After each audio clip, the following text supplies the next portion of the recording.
My name is Richie. I'm the founder of Food Aid Foundation.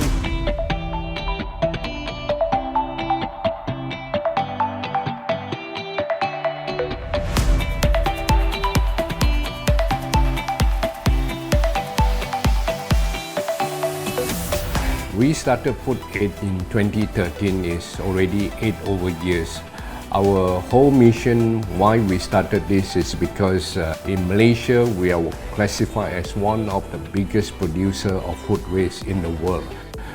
Just for statistic purpose, SW Corp, which is our local government agency that manage the landfill throughout the country, their statistics have shown that we Malaysians on a daily basis, we produce 35,000 tons of waste. Almost 40% of this waste in the landfill comes from food.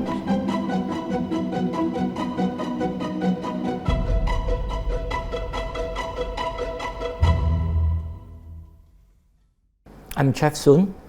My title here is Operation Manager. I basically run the operation from logistic, from collection to delivery and cooking as well. Our rotation, we start at actually 5 a.m. in the morning that my driver will go to Slaying Market and collect vegetable. And then it will take almost like 2.5 hours, and they'll come back to the office, and then we will start sorting out the vegetables for the charity homes that come and collect the vegetable on a weekly basis.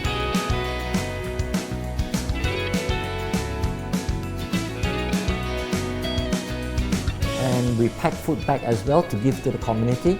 That includes of orang asli,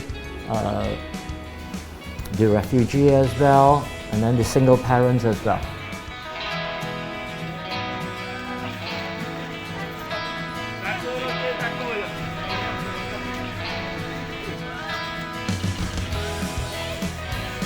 Every Tuesday we cook for Pusat Transit Gelandangan for the homeless community. Monday we cook for the PPR flat, Wednesday as well. So on a weekly basis we cook at least 2 to 3 times a week, and we served out 600 meals per time. After that we have a lot of collections from food manufacturers. Nevertheless, we not only cook hot food for the urban PPR, we also try to have some nice menu to give the welfare home, especially the old folks and the orphanages who are deprived of getting out, to have some lovely meal just to give them a booster and also help them to go through this stage in terms of their psychological effect. Saya Yao dari Food Aid Foundation, sukarelawan di sini. Saya kenal Food Aid dari college lagi, masa tu Chef KK Yao dari World Chef, dia tanya saya nak tolong di Food Aid ke tak. So, I datang start dari event kecil sampai time COVID macam Food Aid memang full force menolong orang-orang yang memerlukan. So, I datang sini hampir seminggu 3 kali untuk menolong.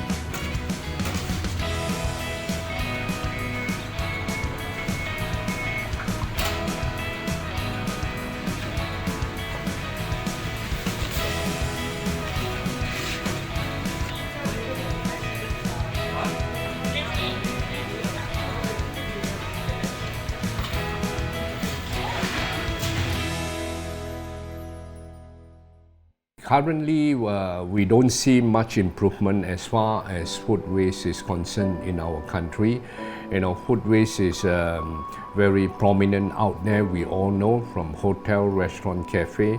I think from the hotel buffet, we have seen how much food has been wasted on a daily basis. The thousands of bakery throughout the country where those unsold pastry, cakes and so on are being thrown on the daily basis, those unsold products, and also coupled with those close to expiration food, you know, whether it's a week or even months before the expiration date, where food cannot be sold or removed from the shelf.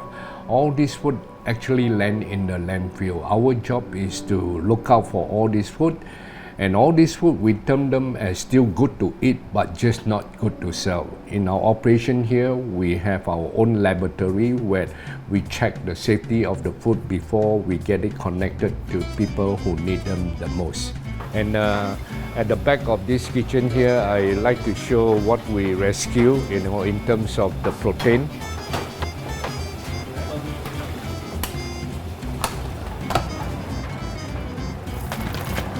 Basically, we try to rescue as much protein as possible because our study shows that the poor, a lot of their finances are spent on cheaper products such as carbohydrate, where they are deprived of protein, which is very important for the growth of their children, their well-being physically or mentally. That's one of our objectives doing this food banking here. And all our cold room or food that are rescued, we ensure that it's safe. And even our cold room are monitored by temperature control, where anything goes wrong, you'll be monitored through our handphone. We know the temperature of the cold room when you are even outside.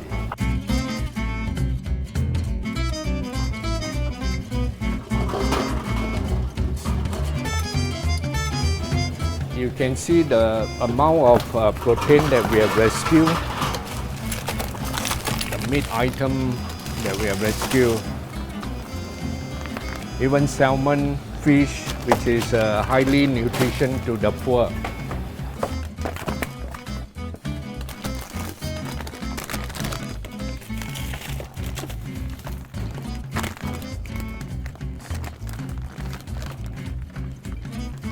As you can see, this is also something that we receive from Sodesco.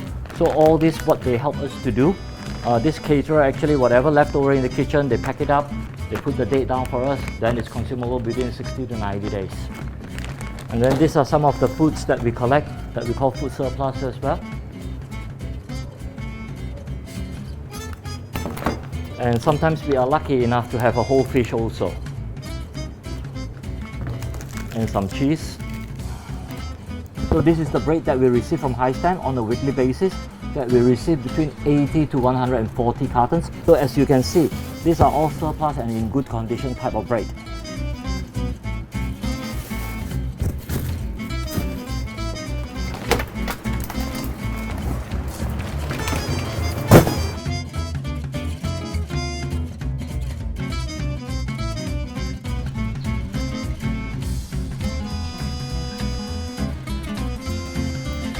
Hi, my name is Hanisa and I'm a nutritionist and also an operation in Food Aid Foundation. So this lab is one of my job scope, which I test food, the food microbe, whether it exists in the food or not. The importance of it is because we want to know whether the food that being donated by people is edible or still can be consumed.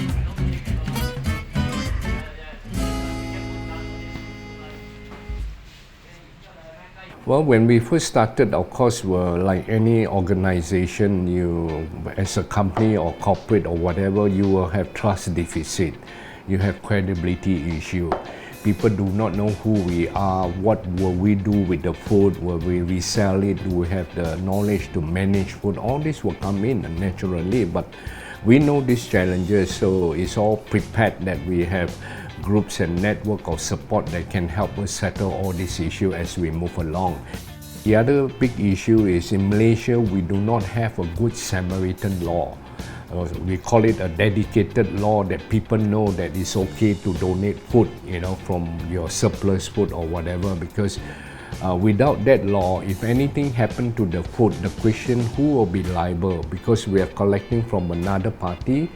We collect it, we give to another party. If there's food poisoning or even illness or death, who will be liable? Whether it's the food bank or the donor, that becomes a big issue, So being a food bank, which we are located in Kuala Lumpur City, we find that whatever we do, our mission, we can't reach out to other places throughout the country. So we embark on the mission how to advocate and grow food bank throughout the nation, which we also set up a branch in Kota Baru, in Kelantan, which is the poorest state in Malaysia. We also have a chapter in Ipoh. So far, for this COVID-19, our emergency food relief, we have covered nearly all states. Every state we have a partner, whether from our own branches chapter or we work with other NGO that are already there in assistance, where we shout out nationwide and people donate food through those different locations so that the reach will be more fairly distributed in that sense. And also the generous corporate coming in, providing us the fund where our food can be distributed very quickly and efficiently through our networks of partners throughout the country by sending them funding for them to purchase the food where the distance is quite far, especially in Sabah, Sarawak. Or we go on logistic by dropping food, whether we fly north or south, with a 40-footer lorry to drop off partial food, the frequency to reach out to the poor or the needy during this unprecedented pandemic.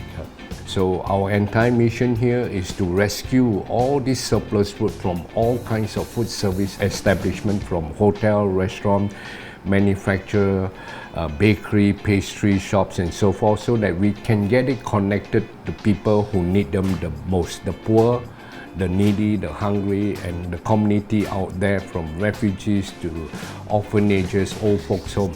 And other places in other states we assign to other NGOs, such as in Penang, in Kedah, other NGO will pick it up for us. So our work is every day. Even picking up the food Saturday, Sunday, we pick it up. And we have corporate who also give us funding. If they are non-food people, funding for us to do program to feed maybe breakfast for kids who go to school without breakfast, which is not good if they don't get a good start in the morning. So it's very hard for them to concentrate mentally or physically in school. So we have cereal, a company that give us cereal for us to work out breakfast program.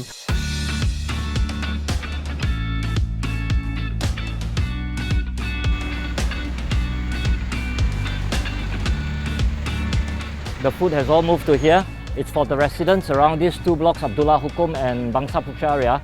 Basically, it's to help the elderly, the single parents, so that they can benefit and lessen up their burden.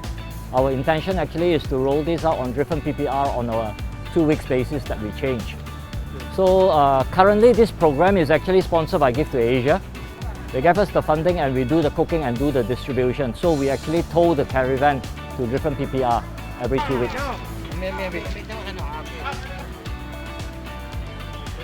Nama saya Yahya Samsudin. Saya sebagai wakil persatuan penduduk dan penasihat daripada persatuan penduduk untuk penduduk warga di sini. Pada Food Aid Foundations yang banyak memberi bantuan kepada B40, Asnaf dan warga MAS semua di sini. Setiap kali mereka akan menghubungi saya untuk memberikan bantuan. To take pictures of every recipients that receive is actually accountability, so that we can send it back to the donors that we distribute to this much of recipient. It's another way is that people do not abuse the system as well. I don't want to send the food and then people take and sell it as well. So that if we give you 400 pictures, you give to 400 recipients. So that's the purpose of it.